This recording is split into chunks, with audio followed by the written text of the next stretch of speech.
Thank you, Madam President. The senator from Missouri is exactly right. We're going to hear so much about this, and the reason is, as the American people hear about this so-called election bill, what they're realizing, it is not something that's going to make their local election safer. It is something that is going to put that power into Washington, D.C. Now, what we are hearing from the majority leader and the Democratic leadership is they've got to get rid of the filibuster in order to push forward this election bill, adding states, packing courts, all of this laundry list of a socialist agenda that they are planning to execute. So what I want to do today for a couple of minutes is just walk us down memory lane as to what people have had to say, our Democratic colleagues have had to say about the filibuster. Now, in May of 2005, then Senator Joe Biden came to the floor and he vigorously jumped into the middle of a debate over the filibuster. He said that things would go very wrong if his colleagues decided to blow up the rules to get their way.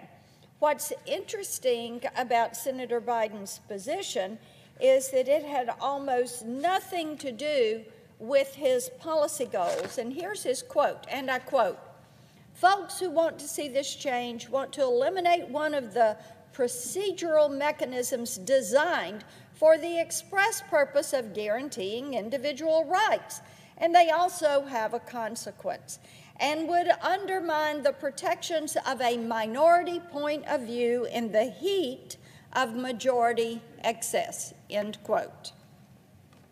He understood at that point in time the importance of preserving the Senate's institutional power and abiding by standards that not only welcome but require deliberation and compromise.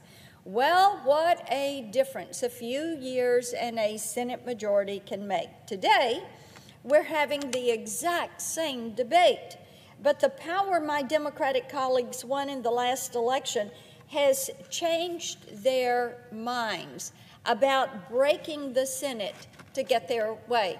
Problem is, the Senate is not broken.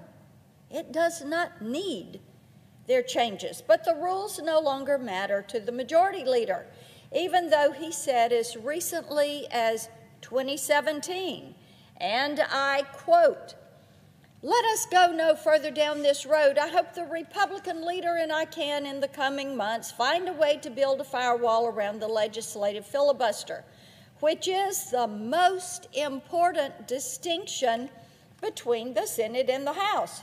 Without the 60-vote threshold for legislation, the Senate becomes a majoritarian institution like the House, much more subject to the winds of short-term electoral change." Well, my. How about that? He understood the dangers of legislative whiplash even when he was in the minority. So did my colleague, Senator Durbin, who said in 2018 he believed that ending the filibuster would, and I'm quoting him, "be the end of the Senate as it was originally devised and created going back to our founding fathers," end quote. Well, I would ask the gentlemen from New York and Illinois, what happened here? What changed their mind so drastically? They've done a 180. I'd ask the same question of many of my Democratic colleagues.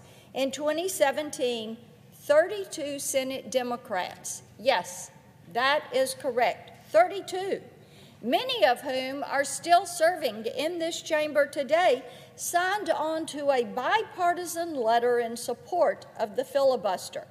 Now, they too have changed their minds. Makes you wonder, what is everybody on the Democratic aisle drinking these days?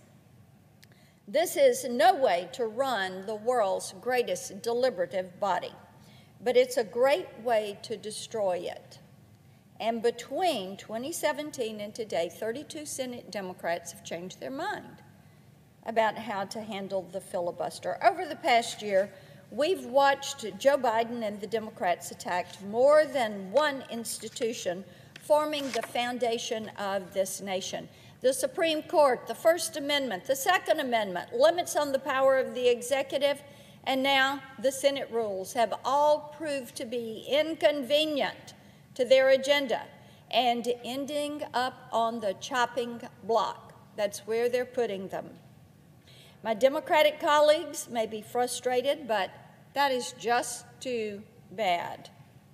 The Senate was not designed to rubber stamp legislation that is so belligerently foolish it can't tempt a single Republican vote. Not one. No.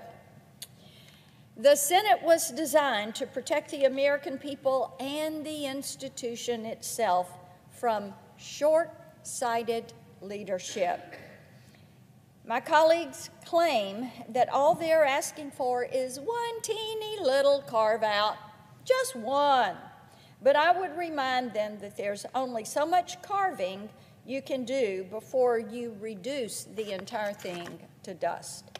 And based on their track record, we have no reason to trust that they'll stop carving and put down the knife rather than use it to hold the Senate hostage the next time they can't scrunch up the votes to check something off their to-do list.